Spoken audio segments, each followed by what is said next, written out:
Bismillahirrahmanirrahim. Alhamdulillahi Rabbil Alameen. Wassalatu wassalamu ala Sayyidil Mursaleen wa ala alihi wa ashabihi ajma'in amma ba'du. Faqad qala Allahu ta'ala fil Qur'anil Azim wal Furqanil Majid. Fa'udhu billahi minash shaitanir rajim. Bismillahir rahim. إن في خلق السماوات والأرض واختلاف الليل والنهار لآيات لأولي الألباب الذين يذكرون الله قياما وقعودا وعلى جنوبهم ويتفكرون في خلق السماوات والأرض ربنا ما خلقت هذا باطلا سبحانك فقنا عذاب النار صدق الله العظيم.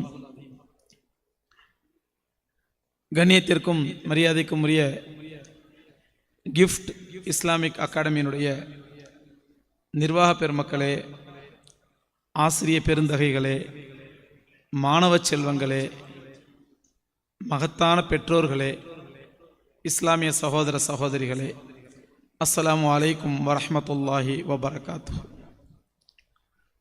முதல்ல ஒரு விஷயத்தை சொல்லிக்கிறேன். இந்த விழாவின் கதாநாயகங்கிறது ஏதோ என்ன சந்தோஷப்படுத்துக்கான்னு சொல்லியிருப்பார். உண்மையிலே கதாநாயகர்கள் இங்கே ஓதி கொடுக்கக்கூடிய ஆலிம்களும் ஆலிமாக்களும் தான். ஒரு அழகான பில்டிங் கட்டுவாங்க. அந்த பில்டிங் கட்டுறதுக்காக சாரம் கட்டுவாங்க. சவுக்கு கட்டைகளை வச்சு சாரம் கட்டுவாங்க. அந்த சாரம் தான் பில்டிங் உயர்றதுக்கு உதவியாக இருக்கும், சுண்ணாம்படிக்கிறதுக்கு உதவியாக இருக்கும், அந்த பில்டிங்கை பூச்சி வேலைக்கு உதவியாக இருக்கும், அந்த பில்டிங்குடைய எல்லா விதமான பரிபூர்ணப்படுத்துவதற்கும் எல்லா விதத்திலும் உதவியாக இருக்கிறது அந்த சாரங்கள் தான். ஆனால் கட்டி முடித்த பிறகு அந்த சாரத்தை அவுத்து ஓரமாத்துக்கு வச்சுட்டு ஒரு நாளைக்காண்டி ஒரு வாழை மரத்துக்கு நிறுத்துவாங்க, அழகுக்காண்டி. இங்கே இருக்கக்கூடிய உஸ்தாதுமார்கள் எல்லாம் சாரங்கள், நாங்கள் எல்லாம் வாழை மரங்கள். ஒரு நாள் அலங்காரத்துக்காண்டி வந்திருக்கிறோம். மற்றபடி இந்த மதரசா அல்ஹம்துலில்லாஹ் இவ்வளோ ஒரு அழகான ஆலிம்களையும் ஹாஃபில்களையும் ஹாஃபிதாக்களையும் ஆலிமாக்களையும் உருவாக்கி இருக்கிறது என்றால் அதற்கு சாரங்கள் இங்குள்ள உஸ்தாதுமார்களும் அதனுடைய நிர்வாகிகளும் தான். அவர்கள்தான் முழுமையான நன்றிக்குரியவர்கள், முழுமையான அல்லாஹ்வுடைய நற்கூலிக்குரியவர்கள். அல்லாஹ் ரப்புல் ஆலமீன் அவர்களிடத்திலிருந்து இந்த பணிகளை அல்லாஹ் கபூல் செய்வானாக. அந்த கபூலியத்திற்கு அடையாளமாக மேலும் மேலும் நிறைய வேலைகளை அல்லாஹ் வாங்கி கொள்வானாக. இன் ஷக்கர்தும் லஅஸீதன்னக்கும் அல்லாஹ் சொல்றான், நீங்க நன்றி செலுத்தினால் மேலும் மேலும் அதிகப்படுத்துவாங்கிறான். அதனால் அல்லாஹ்வுக்கு நன்றி செலுத்துவோம். இப்படிப்பட்ட ஒரு புனிதமான பணியை செய்வதற்கு அல்லாஹ் உங்களுக்கு வாய்ப்பு கொடுத்ததற்கு, உங்களுக்கு கபூலியத்தை கொடுத்ததற்காக நன்றி செலுத்துங்கள். அல்லாஹ் மேலும் மேலும் உங்கள்கிட்ட வேலை வாங்கிட்டே இருப்பான். நாங்களும் துவா செய்கின்றோம். அருமைக்குரியவர்களே, இன்றைய காலகட்டத்தில் கல்வி என்பது எப்படி ஆக்கப்பட்டு விட்டது என்ற வேதனையான செய்தி உங்களுக்கெல்லாம் சொல்லி தெரியுங்கிற அவசியம் இல்லை. நான் மேலே ஓதிய சூரத்துல் ஆல இம்ரானுடைய ஒரு ஆயத்தில் அல்லாஹ் சொல்லி காட்டுறான், இன்ன ஃபீ ஹல்கி ஸமாவாத்தி வல் அர்திங்கிற ஆயத்தில் இன்றைக்கு கல்வியை நம்ம ரெண்டா பிரிச்சிட்டோம். உலக கல்வி, மார்க்க கல்வி, இல்மு தீனியா, இல்மு துன்யவியா அல்லது தீனுல் இல்முல் அஸ்ரியா அப்படின்னு ரெண்டு வகையா பிரிச்சிட்டோம். பிரிச்சது நாம அல்ல, நம்மளை படைச்ச அல்லாஹ் பிரிக்கல. அல்லாஹ்வுடைய தூதராக, இறுதி தூதராக நம்முடைய உயிரின் மேலான கண்மணி நாயகம் ரசூலை கரீம் ஸல்லல்லாஹு அலைஹி வஸல்லம் அவங்க பிரிக்கல. நம்முடைய சத்திய சஹாபாக்கள் பிரிக்கல. நம்முடைய மரியாதைக்குரிய இமாம்கள் பிரிக்கல. நம்முடைய முன்னோர்களான சலஃபு சாலிஹீன்கள் பிரிக்கல. அப்ப பிரிச்சது யாரு? இல்ம பிரிச்சது யாரு? குர்ஆன்ல எங்கேயாவது அல்லாஹ் ரப்பல் ஆலமீன் இதெல்லாம் உலக கல்வி, இதெல்லாம் மார்க்க கல்வி அப்படின்னு அல்லாஹ் பிரிச்சிருக்கானா? எம்பெருமானார் ஸல்லல்லாஹு அலைஹி வஸல்லம் அவர்கள் கல்வியினுடைய தராதரத்தை பத்தி எக்கச்சக்கமான சிறப்புகளை சொன்னாங்களே, எங்கேயாவது ஒரு இடத்துல உலக கல்வி மார்க்க கல்வி பிரிச்சாங்களா? மன் ஹரஜ ஃபீ தலபில் இல்மி ஃபஹுவ ஃபீ ஸபீலில்லாஹ் ஹத்தா யர்ஜா. யார் கல்வியை தேடி வீட்டை விட்டு புறப்படுகிறானோ, எந்த கல்வியை? உலக கல்வியா மார்க்க கல்வியா? யார் கல்வியை தேடி வீட்டை விட்டு புறப்படுகிறானோ அவன் திரும்பி வரும் வரை அல்லாஹ்வுடைய பாதையில் இருக்கின்றான். பெருமானார் ஸல்லல்லாஹு அலைஹி சொன்னாங்க. அது உலக கல்வின்னு சொல்லல, மார்க்க கல்வின்னு சொல்லல. எங்கெல்லாம் பெருமானார் ஸல்லல்லாஹு அலைஹி வஸல்லம் அவர்கள் இல்மு இல்மு இல்ம் என்ற வார்த்தையை பயன்படுத்தினார்களோ அதெல்லாம் கல்வி என்று பொருள். அந்த கல்விக்கு என்ன பொருள்? உலக கல்வி, மார்க்க கல்வி என்ற எந்த வித்தியாசமும் அல்லாஹ் ரசூலும் பிரிக்கவில்லை. அதற்கு பிறகு அதற்கு ஹதீஸ்களுக்கு விளக்கம் சொன்ன முஹத்திஸ்களும் பிரிக்கவில்லை, யாரும் பிரிக்கவில்லை. பிறகு பிரித்தது யார்? அருமைக்குரியவர்களே, உலகத்திலே கல்வி என்றாலே அதற்கு பெயர் குர்ஆனிய கல்விதான். கல்வி என்றால் அதற்கு பெயர் குர்ஆனிய கல்விதான். கல்வி என்றால் அதற்கு பெயர் வஹீனுடைய கல்விதான். வஹி என்று வந்து விட்டால் குர்ஆனும் வஹிதான், பெருமானார் ஸல்லல்லாஹு அலைஹி வஸல்லம் ஹதீஸ்களும் வஹிதான். ஆக வஹீனுடைய இல்மு தான் உலகத்தில் இல்மு என்பது. அதற்கு பிறகு வந்ததெல்லாம் அற்பமான வயிற்று பிழைப்புக்காக வந்த ஃபன். அவைகளெல்லாம் இல்ம் அல்ல, ஃபன், கலைகள். அல்லாமா இக்பால் அழகா சொன்னாங்க, जिसक दुनिया इल्म कहती है वो जहले महज है, इल्म तो है आपके इरशाद फरमाने का नाम. अल्लाह अकबर. இவ்வளவு அழகான வரி அல்லாமா இக்பாலுடைய வரி. जिसक दुनिया इल्म कहती है वो जहले महज है. எதற்கு இந்த உலகம் கல்வி என்று பெயர் வைத்திருக்கிறதோ, எதற்கு இந்த உலகம் கல்வி என்று பெயர் வைத்திருக்கிறதோ, ஹேவ ஜஹலே மஹஸ் ஹே, அதுதான் வடிகட்டிய அறியாமை, வடிகட்டிய அறிவிலித்தனம், அதுதான் வடிகட்டிய முட்டாள்தனம். வடிகட்டிய அறிவிலித்தனத்திற்கும் வடிகட்டிய முட்டாள்தனத்திற்கும் இந்த உலகம் கல்வி என்று பெயர் வைத்திருக்கிறது. ஜிஸ்கு துன்யா இல்மு கஹதி ஹே வ ஜஹலே மஹஸ் ஹே. அப்ப கல்வினா என்ன? இல்மு தோ ஹே ஆப்கே இர்ஷாத் ஃபர்மானே கா நாம். கல்வி என்றாலே கண்மணி நாயகம் ஸல்லல்லாஹு அலைஹி வஸல்லம் அவர்கள் எதை இந்த உலகத்திற்கு வஹீயின் மூலமாக வழிகாட்டினார்களோ அதுதான் கல்வி. இன்னும் நமக்கு விளங்கும்படி சொல்வதா இருந்தால், பெருமானார் ஸல்லல்லாஹு அலைஹி வஸல்லம் அவர்கள் தங்களுடைய நாவிலிருந்து எந்த எச்சிலை காரி இந்த துனியாவுக்கு துப்பினார்களோ அதுதான் கல்வி. பெருமானாருடைய நாவிலிருந்து இந்த உமிழ்நீரும் பெருமானாருடைய நாவிலிருந்து எச்சிலும் தான் இந்த உலகத்திற்கு உண்மையான கல்வி. அதை விட்டு இந்த உலகம் எதற்கெல்லாம் கல்வி என்று பெயர் வைத்திருக்கிறதோ அது கல்வி அல்ல, வடிகட்டிய முட்டாள்தனம் என்று அல்லாமா இக்பால் சொன்னார்கள். நான் இப்ப இந்த ஆயத்துக்கு வர்றேன். சூரத் ஆல இம்ரானுடைய ஆயத்து. ரப்புல் ஆலமீன் அதுல என்ன அழகா சொல்றான், உலமாக்களுக்கு தெரியும், பாமர்களுக்கு புரியறதுக்கான தர்ஜுமா சொல்றேன். இன்ன ஃபீ ஹல்கி ஸமாவாத்தி வல் அர்தி, வானங்களையும் பூமியையும் நாம் படைத்திருப்பதிலும், வக்திலாஃபில் லைலி வன் நஹார், இரவும் பகலும் மாறி மாறி வருவதிலும், வானங்களையும் பூமியையும் படைத்திருப்பதிலும் இரவும் பகலும் மாறி மாறி வருவதிலும் ல ஆயாத்தில் உலில் அல்பாப், அறிவுள்ள மக்களுக்கு அத்தாட்சிகள் இருக்கின்றன. அல்லாஹ் என்ன சொல்றான்? வானம் பூமியை பற்றி ஒருவன் ஆராய்ச்சி செய்கின்றான். இன்ன ஃபீ ஹல்கி ஸமாவாத்தி வல் அர்த், வானங்களை அல்லாஹ் எப்படி படைச்சிருக்கான், வானத்துல கோள்கள் எப்படி படைச்சிருக்கான், சோலார் சிஸ்டத்தை அல்லாஹ் எப்படி படைச்சிருக்கான், சூரிய குடும்பத்தை அல்லாஹ் எப்படி படைச்சிருக்கான், இந்த உலகத்தினுடைய அமைப்பு எப்படி படைச்சிருக்கான், இந்த வான்வெளி எப்படி படைச்சிருக்கான் என்று ஒருவன் ஆராய்ச்சி செய்தால் அதற்கு இந்த உலகம் வைத்த பெயர் என்ன? அஸ்ட்ராலஜி நாலேஜ், அஸ்ட்ராலஜி அல்லது அஸ்ட்ரானமி என்று சொல்வார்கள். இந்த உலகம் வைத்த பெயர். அல்லாஹ் சொல்றான், வானத்தை படைத்ததை பற்றியும் வானத்தில் உள்ள சூரியன், சந்திரன், கோள்கள், நெப்டியூன், புளூட்டோ, யுரேனஸ் என்று உலகத்தில் உள்ள கோள்களை பற்றி ஒருவன் படிக்கின்றான், ஆராய்ச்சி செய்கின்றான். ஒல் அருளி, பூமியை பற்றி, பூமி என்றால் அதிலே தாவரவியல் இருக்கிறது, மண்ணியல் இருக்கிறது, நிலவியல், நீரியல், தாவரவியல், அனைத்து இயல்களையும் படிக்கின்றான். புவியியலை பற்றி, ஆக வானியலை பற்றி ஒருவன் படிக்கின்றான், புவியியலை பற்றி ஒரு படிக்கின்றான். இந்த படைப்பை எல்லாம், இந்த படிப்பெல்லாம் அல்லாஹ் சொன்ன வார்த்தையை கவனிங்க. வானத்தை பற்றியும் வானத்தில் உள்ளவைகளை பற்றியும் பூமியை பற்றியும் பூமியில் உள்ளவற்றை பற்றியும் ஒருவர் ஆராய்ச்சி செய்கிறான். நல்லா புரிஞ்சுக்கணும், அவன் படிப்பது குர்ஆனை அல்ல, அவன் ஆராய்வது ஹதீஸை அல்ல, அவன் ஆய்வு செய்வது ஃபிக்ஹை அல்ல, அவன் படிப்பது தாரீகை அல்ல, அவன் படிப்பது சீரத்தை அல்ல, சஹாபாக்களுடைய சரிதை அல்ல, இமாம்களுடைய ஆய்வு அல்ல. அவன் படிப்பது வானவியலை பற்றி, சூரிய சந்திர சிஸ்டத்தை பற்றி, கோள்களை பற்றி, சோலார் சிஸ்டத்தை பற்றி, பிக் பேங் தியரியை பற்றி, இதை பற்றி எல்லாம் அவன் ஆராய்ச்சி செய்கின்றான். அதே போன்று இன்ன ஃபீ ஹல்கி ஸமாவாத்தி வல் அர்தி, பூமியை பற்றி ஆராய்ச்சி செய்கின்றான். பூமியில தாவரம் எப்படி முளைக்குது, இதுல மண்ணியல் எப்படி, நிலவியல் எப்படி, இதுல உள்ள தாவரவியல் எப்படி, இதுல விலங்கியல் எப்படி, இதுல பயாலஜி எப்படி, கெமிஸ்ட்ரி எப்படி, ஜியோகிராஃபி எப்படி என்று புவியியலை பற்றி ஒருத்தன் ஆராய்ச்சி செய்கின்றான். இந்த ஆராய்ச்சி அல்லாஹ் சொல்றான், இப்படி ஆராயும் பொழுது அறிவுள்ள மக்களுக்கு இதில் அத்தாட்சிகள் இருக்கின்றன, அறிவுள்ள மக்களுக்கு இதில் அத்தாட்சிகள் இருக்கின்றன. சோ நல்லா யோசிக்கணும். இந்த ஆராய்ச்சிலாம் இன்னைக்கு நம்ம பச்சை பேர் என்ன? ஒருத்தன் வானவியலை பற்றி ஆராய்ச்சி பண்ணுறான், சூரியனை பற்றி, சந்திரனை பற்றி, கோள்களை பற்றி ஆராய்ச்சி பண்ணுறான், பிக் பேங் தியரியை பற்றி ஆராய்ச்சி பண்ணுறான், நெபுலா சிஸ்டத்தை பற்றி ஆராய்ச்சி பண்ணுறான், அஸ்ட்ராலஜி பற்றி ஆராய்ச்சி பண்ணுறான், அஸ்ட்ரானமியை பற்றி ஆராய்ச்சி பண்ணுறான். இந்த ஆராய்ச்சிலாம் என்ன சொல்லுவோம்? உலக கல்வி. இதுல நம்ம என்ன பேர் இருப்போம்? உலக கல்வி.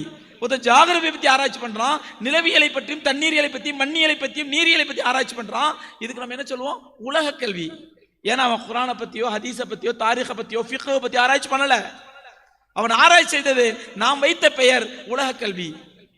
ரப்புல் ஆலமீன் சொல்றான், அந்த உலக கல்வியை படித்து ஒரு ஆராயும் பொழுது அவனுக்கு அறிவுள்ள மக்களுக்கு அத்தாட்சிகள் இருக்கின்றன அப்படின்னு சொல்லிட்டு அந்த ஆராய்ச்சி செய்ய செய்ய செய்ய ஒருவன் திறந்த மனதோடு விசாலமான சிந்தனையோடு நீரியலை பற்றியும் நிறவியலை பற்றியும் வானவியலை பற்றியும் சந்திரனை பற்றியும் சூரியனை பற்றியும் நட்சத்திரங்களை பற்றியும் நெபுலாவை பற்றியும் சோலார் சிஸ்டத்தை பற்றியும் கோள்களை பற்றியும் ஆராய்ச்சி செய்யும் பொழுது அந்த ஆராய்ச்சி அவனை எங்க கொண்டு போய் விட்டுருன்னு சொன்னா அல்லதீன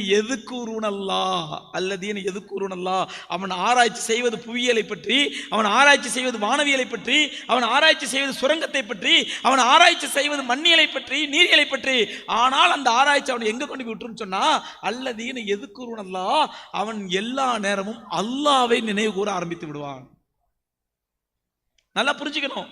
அவன் குர்ஆனை பற்றி அல்ல, ஹதீஸை பற்றி அல்ல, சஹாபாக்கள் சரிதையை பற்றி அல்ல, இமாம்களை வாழ்வை பற்றி அல்ல, சலஃபு சாலிங்களை பற்றி அல்ல, தாரீகை பற்றி அல்ல, சீரத்தை பற்றி அல்ல.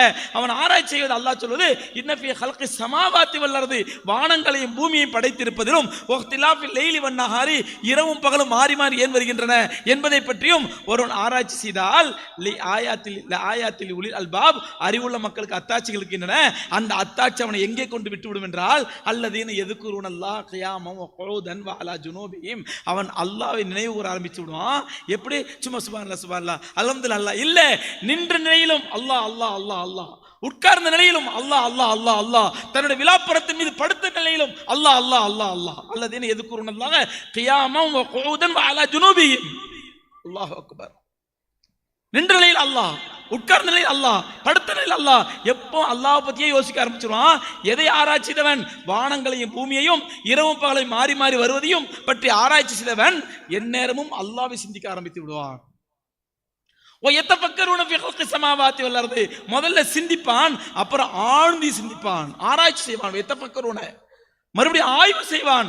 ஆய்வு செய்து கடைசியில் சொல்லுவான் ரப்பனா மா ஹலக்த ஹாதா பாத்திலா, யா அல்லாஹ் இவற்றையெல்லாம் நீ வீணாக படைக்கவில்லை. யாரு? ஒரு ஆராய்ச்சியாளர் சொல்லுவான், ஒரு சயின்டிஸ்ட் சொல்லுவான், இவற்றையெல்லாம் நீ வீணாக படைக்கவில்லை. வக்கீனா அதாபன்னார், நரக நெருப்பை விட்டு எங்களை பாதுகாப்பாயாக. இதுதான் அல்லாஹ் சொல்லக்கூடிய இல்மு, இதுதான் அல்லாஹ் சொல்லக்கூடிய ஆராய்ச்சி. எங்கே அல்லாஹ் உலக கல்வி மார்க்க கல்வி பிரிச்சிருக்கான்? எங்க பிரிச்சான் அல்லாஹ் உலக கல்வி மார்க்க கல்விண்டு? ரப்பல் ஆலமீன் சொல்றான், நீ ஆய்வு செய்வது உலக கல்வியை பற்றி. நாம வச்சிருக்கோம் உலக கல்வின்னு சொல்லி, அது பிஎஸ்சி கம்ப்யூட்டர் சயின்ஸ் படிக்கிறான், பிஎஸ்சி அஸ்ட்ராலஜி படிக்கிறான், பிஎஸ்சி ஜுவாலஜி படிக்கிறான், பிஎஸ்சி கெமிஸ்ட்ரி படிக்கிறான், பிஎஸ்சி பிசிக்ஸ் படிக்கிறான். ஏதோ ஒரு வகையில் ஏதோ ஒரு ஆய்வு செய்யறான். அந்த ஆய்வினுடைய விளைவு எங்க கொண்டு விட்டுரும்? நின்ற நிலையிலும் உட்கார்ந்த நிலையிலும் படுத்த நிலையிலும் அல்லாஹ் அல்லாஹ் அல்லாஹ் நல்லபடி யோசிச்சுட்டு இருப்பான். இதுதாங்க கல்வி. நீங்க பிஎஸ்சி படிங்க, அந்த பிஎஸ்சி ஆய்வு உங்களை அல்லாஹ்விடத்தில் கொண்டு போய் சேர்க்க வேண்டும்.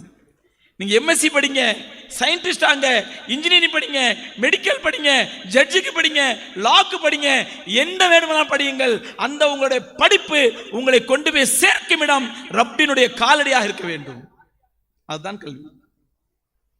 இங்க உலக கல்வியும் கிடையாது, மார்க்க கல்வியும் கிடையாது.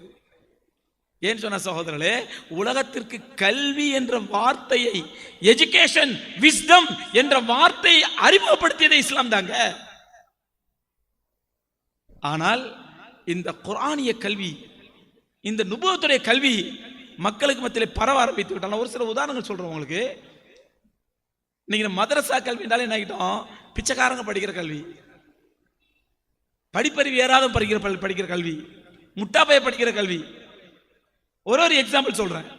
நான் ஒரு முறை மெட்ராஸ்ல ஒரு நண்பரத்தில் அடிக்கடி பள்ளிக்கு வருவார், ஜும்மா தொழுவார், சலான் சொல்லுவார். ஒரு நாள் வீட்டுக்கு வாங்க சார், ஒரு நாள் வீட்டுக்கு வாங்க சார், அடிக்கடி கூப்பிடுவார். சரின்னு ஒரு நாள் என்ன பண்ணேன், அவங்க வீட்டு பக்கமாக போனேன். ஒரு ஃபோன் அடித்தேன், இருந்தார், வீட்டுக்கு போனேன். அடிக்கடி கூப்பிட்றாருன்னு போனேன். காலையில் நேரம் டீ சுபூத்து போகிறேன், டீலாம் கொடுத்தாரு, குடிச்சிட்டேன். ரொம்ப சந்தோஷம். அவர் என்னை பார்த்தோன்னே மாஷா அல்லாஹ் ஹஸரத் உங்க வீடிங்க வர்றதே பெரிய பாக்கியம் புண்ணியம் என்னென்னமோ சொன்னார். சரி ஓகே. அவர் 2 பிள்ளைங்களை கூப்பிட்டாரு. இதான் என் பிள்ளைங்க ஹஸரத், துவா செய்யுங்க, துவா செய்யுங்க. எதுக்கு துவா செய்யறதுங்க? நம்மளுங்க அஜரத்தை பார்த்தாலும் துவா செய்ய சொல்லுவாங்க. ஏதாவது துவா ஓதி ஊதுங்க என்னமாச்சும் அப்படிங்குவாங்க. அந்த மாதிரி துவா செய்யுங்க, துவா செய்யறங்க.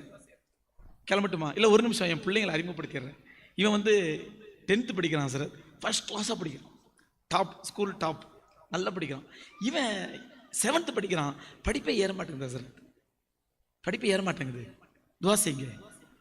அப்போ நான் அவர்கிட்ட சொன்னேன், படிப்பு மட்டுமே மனுஷனுடைய வாழ்க்கை இல்லைங்க, அந்த மென்டாலிட்டி மாத்துங்க. அவனுக்கு படிப்பு ஏறலையா, அல்லாஹ் வேற ஏதாவது திறமை வச்சிருப்பான், அந்த திறமை என்னன்னு கண்டுபிடிங்க அவனை. எம்பெருமானா ஸல்லல்லாஹு அலைஹி வஸல்லம் அன்னாசு மஆதினுக மஆதினி தஹபி வல் ஃபில்லா, ஒவ்வொரு மனிதனும் தங்கம் வெள்ளியினுடைய சுரங்கத்தை போன்ற சுரங்கங்கள் என்று பெருமானா சொல்றாங்க. எந்த மனிதனுமே அல்லாஹ் பேக்காரா படிக்கல, வேஸ்டா படிக்கல. ஒவ்வொரு மனிதனுக்குள்ள ஒரு சுரங்கம் இருக்குது. அந்த சுரங்கத்தை தேடி கண்டுபிடிக்க வேண்டியது ஆசிரியருடைய பொறுப்பு, பெற்றோருடைய பொறுப்பு. நாம நினைக்கிறோம் படி படி படி படி படி படி, பைத்தியக்காரத்தனமான அந்த படிப்பை வச்சுக்கிட்டு படி படி படி படிக்காட்டா முட்டா பையா. யார் சொன்னது? படிப்பு ஏறவில்லை, ஸ்கூல் படிப்பு ஏறலையா? வேற எஜுகேஷன் கொடுங்க, வேற ட்ரைனிங் கொடுங்க, வேற ஸ்கில் கொடுங்க. அவனிடத்தில் என்ன திறமை இருக்குதுன்னு பாருங்க. இதுதான் ஒரு பெற்றோருக்கு அழகு. நான் அதை சொல்றேன். அதனால படிப்பு இல்லாட்ட கவலைப்படாதீங்க. அந்த பையன் வேற ஏதாவது திறமை இருக்கும், அந்த திறமை என்னன்னு பார்த்தா அதுல அவனுக்கு ட்ரைனிங் கொடுங்க அப்படின்னு நான் சொல்லிக்கிட்டு இருக்கிறேன். அதை காதலே வாங்கல, அவரு காதலே வாங்கல. நான் பேசிக்கிட்டு இருக்கும் போதே அவர் ஒரு வார்த்தை சொல்றாரு, இந்த பாருப்பா, சின்ன பையன் சொல்றாரு, படிப்பு ஏறலங்கிற பையன் சொல்றாரு, இந்த பாருப்பா நல்லா படிச்சா ஹஜ்ரத் துவா செய்ய சொல்லிட்டேன், ஹஜ்ரத் துவா செஞ்சிருவாங்க, இனிமே நல்லா படிக்கணும். நல்லா படிச்சா அண்ணன் மாதிரி ஒன்னே டாக்டரா, வக்கீலா, அட்வொகேட்டா, இன்ஜினியரா ஆக்குவேன். ஒழுங்கா படிக்கல அஜர்த்த மாதிரி ஒன்னே அஜர்த் ஆக்கிடுவேன். அட சண்டாளப்பா, இதுக்கு தான் வீட்டுக்கு வா வீட்டுக்கு வான்னு கூப்பிட்டு இருந்தியா என்ன? அந்த சின்ன பையன் சொல்றாரு, அவன் அப்படியே என்ன பூச்சாண்டி பாக்குற மாதிரி பாக்குறான். ஓ, அந்த அஜர்த் நீதானே, எங்க அப்பா அடிக்கடி சொல்லுவாரு, அந்த பூச்சாண்டி நீதானே அப்படிங்கிற மாதிரி பாக்குறான். அது சொல்றாரு, நீ ஒழுங்கா படிக்கல அஜர்த்த மாதிரி ஒன்னே அஜர்த் ஆக்கி விட்டுருவேன். இது ஒரு மனிதர் அல்ல, இன்றைய உம்மத்துடைய மனநிலை தான். உம்மத்துடைய மனநிலை தான். ஏன் சொன்னா, மதரசா கல்வி என்றாலே வீட்டுக்கு அடங்காது, படிப்பேறாது, முட்டா பீஸு, முடிச்சவிக்கு பீஸு, இந்த மாதிரி பீஸுகளை கொண்டு போய் தான் மதரசா கொண்டு போய் சேர்க்கணும். இது இந்த உம்மத்து நுபுவத்துடைய இல்முக்கு செஞ்ச பெரிய கியானத் இல்லையா? பெரிய மோசடி இல்லையா? அல்லாம இக்பால் எவ்வளவு அழகா சொல்றாங்க. அல்லாம இக்பால் பெரிய ஆலிம்லாம் இல்லை, ஆனா எவ்வளவு அழகா சொல்றாங்க. ஜிஸ்கு துனியா இல்மு கஹதி ஹே வ ஜஹலே மஹஸ். நீ எதை கல்வி நினைச்சிட்டு இருக்க அதெல்லாம் படிக்கட்டி முட்டாள்தனம். எம்பெருமானா ஸல்லல்லாஹு அலைஹி வஸல்லம் எதை காரி துப்பினார்கள் அந்த துனியாவுக்கு, அதுதான்டா கல்வி. அவர் ஆலிம் அல்ல அல்லாம இக்பால், ஆனா கல்வியுடைய மகத்துவத்தை விளங்கி இருந்தார் அவர். ஆனா இன்னைக்கு உம்மத்து என்ன நினைக்குது? நுபுவத்துடைய கல்வியை படிக்கிறவன் மோசமானவன், மட்டமானவன், வீட்டுக்கு அடங்காதவன், ஊருக்கு அடங்காதவன், புறம்போக்கு, முடிச்சவிக்கு, மொல்ல மாதிரி இவங்கெல்லாம் கூட மசாலா சேர்க்கணும். நல்லா படிக்கிற பையனா இருந்தா அவனை நல்லா படிக்க வைக்கணும். ஒரு ஏழை பையன் நல்ல மார்க் வாங்கிட்டான்னா அவனுக்கு இது ஊருடைய ஹீரோ, ரொம்ப நல்ல மார்க் வாங்கிட்டான் சார், ஃபர்ஸ்ட் வந்துட்டான். ஆனா ஏழை பையன் எல்லாரும் சேர்ந்து கொஞ்சம் படிக்க வைக்கணும், எல்லாரும் சேர்ந்து படிக்க வைப்போம், தப்பு இல்லை. ஆனால் என்ன படிக்க வைக்கணும்? இன்னைக்கு கல்வி என்று எதை பிரித்து விட்டோம்? அருமைக்குரியவர்களே, ஒரு காலம் இருந்தது, அந்த காலம் வரை மதரசாவில் தான் எல்லாமே கற்றுக் கொடுக்கப்பட்டது. அங்கே குர்ஆன் கற்பிக்கப்பட்டது, ஹதீஸ் கற்பிக்கப்பட்டது, பிசிக்ஸ் கற்பிக்கப்பட்டது, எக்கனாமிக்ஸ் கற்பிக்கப்பட்டது, பொருளாதாரம் கற்பிக்கப்பட்டது, சட்டம் கற்பிக்கப்பட்டது, அனைத்துமே மதரசாக்களில் கற்பிக்கப்பட்டது. நம்முடைய இந்தியாவில் பிறந்த சமீபத்தில் காலமான ஒரு மிகப்பெரிய பொருளாதார மேதை, யாரும் ஞாபகம் வச்சிருக்கீங்களா? மறந்துட்டீங்களா? யாருக்கா ஞாபகம் இருக்கா? சமீபத்தில் காலமான இந்தியாவை சேர்ந்த மிகப்பெரிய பொருளாதார மேதை, இந்தியாவை 10-15 வருஷங்கள் பிரதமராக இருந்தவர். அவர் பிரதமராக இருந்த வரைக்கும் உலக அரங்கிலே இந்தியா தலைமிருந்து நின்றது. மன்மோகன் சிங். அவர் தன்னுடைய சரிதையில் எழுதியிருக்கிறார், அவருடைய சரிதையில் எழுதியிருக்கிறார், நானும் ஒரு மதரசா மாணவன். இதோட பெரிய உதாரணம் என்ன வேணும்? நானும் ஒரு மதரசா மாணவன், நான் பொருளாதாரத்தை கற்றுக்கொண்டது மதரசாவில் என்ற வாங்க புக் எடுத்து காட்டுறேன். நெட்ல இருந்த புக் இருக்குது. அவர் எழுதுறாரு, மன்மோகன் சிங் எழுதுறாரு, எங்களுடைய பஞ்சாப்ல மதரசாக்கள் நாங்கள் எல்லாரும் போய் படிப்போம், முஸ்லீம் பிள்ளைங்களை படிப்போம், முஸ்லீம் அல்லாதவங்களை படிப்போம். அந்த மதரசாவில் தான் நான் முதலில் பொருளாதாரத்தை கற்றுக்கொண்டேன். இன்னைக்கு உலகத்திலே மிகப்பெரிய பொருளாதார மேதையாக வளர்ந்தவர் மன்மோகன் சிங். அவர் சொல்றாரு, என்னுடைய பொருளாதார இல்முக்கு, பொருளாதார அறிவுக்கு வித்திட்டது மதரசாவிலே என்று சொல்கின்றார். நம்மளாம் அவரை கேள்விதான் பட்டிருக்கோம், பார்த்திருக்க மாட்டோம். ஆனால் நான் பார்த்த உதாரணத்தை, சொல்ல கேட்ட உதாரணத்தை, என்னோட பக்கத்தில் உட்காந்து டீ குடிச்ச உதாரணத்தை ஒரு உதாரணம் சொல்றேன். இன்னைக்கு மத்திய மந்திரி சபையில ஒரு அமைச்சர் இருக்கின்றார், பிஜேபி மத்திய மந்திரியில.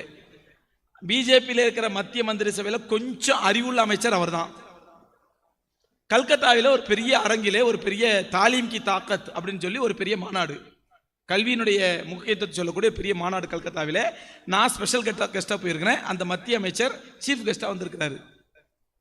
பெரிய மாநாடு. இப்போ நெட்ல போய் பாருங்க, யூடியூப்ல பாருங்க, அந்த மாநாடு போட்டோ, வீடியோ, ஸ்பீச் எல்லாம் இருக்குது. அந்த மினிஸ்டர் யாரு பேசுறாரு, அந்த மினிஸ்டர் நான் முதல்ல பேசுகிறேன். நான் பேசி முடித்தோன்னே மினிஸ்டர் பேசுகிறாரு. மினிஸ்டர் பேச ஆரம்பிச்சாரு. தாலீம் கி தாக்கத், அதாவது கல்வியின் வலிமைங்கிற பேரில் பெரும்பாலும் முஸ்லீம்கள், பெரிய அரங்கம் கல்கத்தாவில் சயின்டிஃபிக்கல் ஆடிட்டோரியம், இது ஒரு ஆடிட்டோரியம், பெரிய ஆடிட்டோரியம் 3000-4000 பேர் இருக்கிறாங்க, சரியான கூட்டம், பெரும்பாலும் முஸ்லீம்ஸு. அதில் அவர் பேசுகிறாரு. பிஸ்மில்லாஹிர் ரஹ்மானிர் ரஹீம்னு ஆரம்பிக்கிறாரு. அல்ஹம்துலில்லாஹி ரப்பில் ஆலமீன் வஸ்ஸலாத்து வஸ்ஸலாமு அலா சய்யிதில் முர்சலீன் ஆரம்பிக்கிறாரு. ஒரு பிஜேபி மினிஸ்டர் ஆரம்பிக்கிறாரு. ஆரம்பித்து பேசி முடித்த பிறகு அல்ஹம்து சூரா ஃபுல்லாக ஓதுறாரு. ஓதிட்டு தன் ஸ்பீச்சை ஆரம்பிக்கிறாரு. எப்படி ஆரம்பிக்கிறாரு? இப்போ எனக்கு முன்னாடி யாரோ ஒரு மாணவிகள் பேசுனா நினைக்கிறேன், எனக்கு எக்ஸாக்டாக ஞாபகம் இல்லை. இக்ரா பிஸ்மி ரப்பிக்லேருந்து ஆரம்பித்தாங்க. அந்த இக்ராலேருந்து ஆரம்பிக்கிறாரு. குரானுடைய முதல் வசனம் இக்ரா தான், ரீட் யுவர் குரான், படோ, அப்படி தான் ஆரம்பிக்குது. அப்படி இப்படின்னு சொல்லிவிட்டு, ஆகவே நாங்கள்லாம் இன்னைக்கு ஒரு நல்ல லெவலில் இருக்கிறோம் அப்படின்னா அதுக்கு எங்களுடைய படிப்பு தான் காரணம், அப்படி இப்படின்னு சொல்லி பேசி முடிச்சிட்டாரு. முடிஞ்ச பிறகு டீ பார்ட்டி, அந்த ஆடிட்டோரியத்துடைய ஹாலில் சின்ன ரூமில் டீ பார்ட்டி. என் பக்கத்தில் டீ குடிக்கிறாரு. டீ குடிச்சிட்டு இருக்கும்போது நான் அவர்கிட்ட கேட்குறேன், ஒரு மௌலானா மாதிரி பேசுனீங்களே, நான் அவர்கிட்ட கேட்குறேன், உங்களோட ஸ்பீச்சுடைய ஆரம்பம் ஒரு மௌலானா ஸ்பீச் மாதிரி இருந்துச்சு, எனக்கு பெரிய ஆச்சரியமாக இருக்குது அப்படின்றேன். அவர் டக்குனு சொன்ன வார்த்தை என்ன தெரியுமா? மௌலானா சாப் கியா சமஜ் ரே ஹோ, மை பி தோ மதரசா கா ஸ்டூடெண்ட் ஹோ, மை பி தோ மதரசா கா ஸ்டூடெண்ட் ஹோ. ஒரு பிஜேபியில் இருக்கக்கூடிய 30 மினிஸ்டர் இருக்காரு, பல மினிஸ்டர் மாறிட்டாங்க, அவர் இன்னும் மாறல. அவர்கிட்ட மிக முக்கியமான துறை, எந்த மினிஸ்டராலும் கையாள முடியாத முக்கியமான துறையெல்லாம் அவர்கிட்ட தான் கொடுப்பாங்க. இன்னைக்கு ஒரு மினிஸ்டர் இருக்காரு, போய் பாருங்க, நெட்ல போய் பாருங்க, பியூஷ் கோயல் என்று சொல்லக்கூடிய ஒரு மந்திரி. அவர் சொன்ன வார்த்தை, மௌலானா சாப் கியா சமஜ் ரே ஹோ, மை பி தோ முஸ்லிம் மதரசா கே ஸ்டூடெண்ட் ஹோ. அருமைக்குரியவர்களே, இப்படி முஸ்லீம் அல்லாதவர்கள் கூட, பிஜேபியில் இருக்கக்கூடிய முஸ்லீம்கள் கூட, இந்தியாவின் பிரதமராக இருந்தவர்கள் கூட, உலகத்தின் மிகப்பெரிய பொருளாதார மேதையாக இருந்தவர்கள் கூட, அவர்கள் எல்லாம் வழிமொழிகிறார்கள், வாய்மொழிகிறார்கள், நாங்கள் எல்லாம் மதரசா ஸ்டூடெண்ட் சொல்லி. ஆனா இன்னைக்கு நம்ம பிள்ளைகளை மதரசாக்கு அனுப்புறதை நம்ம மட்டமா நினைக்கிறோம், கேவலமா நினைக்கிறோம். உலக கல்வி மார்க்க கல்வின்னு பிரிச்சுட்டோம். இதை பிரிச்சது யார்? நாம பிரிக்கலங்க, நாம பிரிக்கல. இதனோட வரலாறு சொன்னா ரொம்ப நேரமாகும், ஏன்னா எல்லாரும் பசியோடு இருப்பீங்க. ஆல்ரெடி நம்ம வண்டி 3/4 மணி நேரம் லேட்டாக ஓடிட்டு நினைக்கிறேன், இந்த நிகழ்ச்சிக்கிற வண்டி. அதனால் நான் சீக்கிரம் டைமுக்குள்ள முடிக்கணும் இன்ஷா அல்லாஹ். அதனால சகோதரர்களே, இந்த கல்வியை பிரிச்சதை யாருன்னா யூதர்களுடைய சூழ்ச்சி. கல்வியை பிரிச்சதை யூதர்களுடைய சூழ்ச்சி. ஏன்னா பார்க்குறாங்க, உலகம் முழுவதும் ஆங்கிலேயர்கள் ஆட்சி செய்யாத நாடே கிடையாது. The sun never sets in British Empire என்று சொல்வார்கள் வரலாற்றில். The sun never sets in British Empire. ஆங்கிலேய சாம்ராஜ்யத்தில் சூரியன் மறைவதில்லை என்று சொல்வார்கள். ஏனென்றால் சூரியன் மறையக்கூடிய அமெரிக்காவும் ஆங்கிலேய சாம்ராஜ்யத்தின் கீழ், சூரியன் உதயமாகக்கூடிய இந்தியாவும் ஆங்கிலேய சாம்ராஜ்யத்தின் கீழ். அப்ப ஆங்கிலேய சாம்ராஜ்யத்தில் சூரியன் மறையாது, அங்க உதிச்சா இங்க மறைஞ்சிரும், இங்க மறைஞ்சா அங்க உதிச்சிரும். அதான் சொல்லுவாங்க, the sun never sets in British Empire. ஆங்கிலேய சாம்ராஜ்யத்தில் சூரியன் மறைவதில்லை என்று. அந்த அளவுக்கு உலகம் முழுவதும் ஆட்சி செய்த ஆங்கிலேயர்கள் ஒரு கட்டத்தில் அவர்கள், நம்ம நினைச்சிட்டு இருக்கோம் ஆங்கிலேய ஆட்சி பண்ண, ஆங்கிலேய ஆட்சி பண்ணல. அவர்களை பின்னால் இயக்கியது இலுமினாட்டிகள், யூதர்கள். அந்த யூதர்களுடைய ஆட்சி தான் இன்னைக்கு இங்கிலாந்துல நடக்குது, அமெரிக்காவில் நடக்குது, எல்லா நாட்டிலையும் யூதர்களுடைய ஆட்சி தான், இலுமினாட்டியுடைய ஆட்சிகள். அதை பற்றி பேச விரிவாக நேரம் இல்லை, சுருக்கமாக சொல்கிறேன். அந்த இலுமினாட்டிகள் உலகம் முழுவதும் ஆட்சி செய்த பிறகு அவர்களுக்கு மிகப்பெரிய தலைவலியாக அமைஞ்சது இந்தியா. உலகத்தையும் கண்ட்ரோல் வச்சிருக்கிறாங்க, மலேசியா, சிங்கப்பூர், அமெரிக்கா எல்லாத்தையும் கண்ட்ரோல் வச்சிருக்கிறான். ஆனால் மிகப்பெரிய தலைவலியாக அமைந்தது இந்தியா. என்ன தலைவலி? பிரிட்டிஷ் எதிர்த்து போராட்டம் நடக்குது. எப்படிப்பட்ட போராட்டம்? சாதாரண ஆர்ப்பாட்டம் அல்ல, ஊர்வலம் அல்ல, பேரணி அல்ல, உயிரை ஷஹீதாக்கக்கூடிய போராட்டம். அந்த போராட்டத்தை பற்றி ஜவஹர்லால் நேரு சிறையில் இருக்கும் பொழுது தன்னுடைய மகள் இந்திரா காந்திக்கு கடிதங்கள் எழுதுகின்றார். சுதந்திர போராட்டத்தின் வரலாற்றை பற்றி கடிதங்கள் எழுதுகின்றார், நிறைய கடிதங்கள் எழுதுகின்றார். ஜவஹர்லால் நேரு சிறையில் இருக்கும் பொழுது தன்னுடைய மகள் இந்திரா காந்திக்கு கடிதங்கள் எழுதுகின்றார். அந்த கடிதங்கள் எல்லாம் துவக்கப்பட்டு தற்பொழுது புத்தகமா வந்திருக்கிறது, the freedom at mid night அப்படின்னு சொல்லி. நெட்ல போய் பாருங்க, புத்தகம் எடுத்து படிங்க வாய்ப்பு கிடைச்சா. The freedom at mid night அப்படிங்கிற பேர்ல, நள்ளிரவில் சுதந்திரம் அப்படிங்கிற பேர்ல புத்தகமா வந்திருக்குது. அந்த புத்தகத்திலே ஜவஹர்லால் நேரு குறிப்பிடுகின்றார், டெல்லியிலிருந்து லக்னோ வரை சுமார் 600 கிலோமீட்டர். அவர் எழுதுறாரு, டெல்லியிலிருந்து லக்னோ வரை 600 கிலோமீட்டர் தேசிய நெடுஞ்சாலையில், நேஷனல் ஹைவேஸிலே, தேசிய நெடுஞ்சாலையிலே 2 பக்கங்களில் இருந்த அனைத்து மரங்களும், தேசிய நெடுஞ்சாலையின் 2 பக்கங்களில் இருந்த அனைத்து மரங்களும் உலமாக்களை தூக்கிலிடப்படும் கழுவனங்களாக பயன்படுத்தப்பட்டன சுதந்திர போராட்டத்திலே. இது எழுது யாருங்க? ஒரு ஷம்சுதீன் காசிமியோ அல்லது ஒரு நேமத் இப்ராஹிம் ஹசரத்தோ இல்லை மற்ற முன்னால் இருக்கிற உலமாக்களோ இல்லை இங்கே ஓதிக்கூடிய உஸ்தாத்மார்களோ எழுதின புத்தகம் அல்ல. ஜவஹர்லால் நேரு தன்னுடைய மகள் இந்திரா காந்திக்கு எழுதிய கடிதம் இன்னும் ஆவணமாக பாதுகாக்கப்பட்டிருக்கிறது, புத்தகமாக இருக்கிறது. அந்த புத்தகத்தில் ஃப்ரீடம் அட் மிட் நைட், அந்த புத்தகத்தில் குறிப்பிடுகின்றார், டெல்லியிலிருந்து லக்னோ வரை 600 கிலோமீட்டருக்கு தேசிய நெடுஞ்சாலையின் 2 பக்கங்கள் இருந்த அனைத்து மரங்களும் உலமாக்களை கழுவேற்றப்படும் தூக்கு மரங்களாக பயன்படுத்தப்பட்டன சுதந்திர போராட்டத்திலே. இதுதான் உலகத்தை முழுவதும் கட்டி அந்த ஆங்கிலேயர்களுக்கு மிகப்பெரிய தலைவலியாக அமைந்தது. அங்கங்க போராட்டம் பண்ணுவான், ஆர்ப்பாட்டம் பண்ணால் கத்துவோம், போலீஸ் வேலை பார்த்தா பயந்து ஓடி போயிடுவான். இதுதான் போராட்டங்கிறது.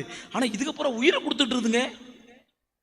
எல்லாம் ஒரே மாதிரி ஷக்கல்ல வர்றான், ஒரே தொப்பி, ஒரே ஜுப்பா, ஒரே அங்கி, ஒரே கலர் தாடி, ஒரே சைஸ் தாடியில் வர்றான். அத்தனை பேர் தூக்கு மரத்தில் ஏறிட்டு இருக்கிறான். குத்தா தூக்குல போற சாவடிக்கணும் பயப்பட மாட்டாங்க. ஒரு குத்த சாவடிச்சா அடுத்த குத்து வருது, ஒரு கும்பலை சாவடிச்சா அடுத்த கும்பல் வருது.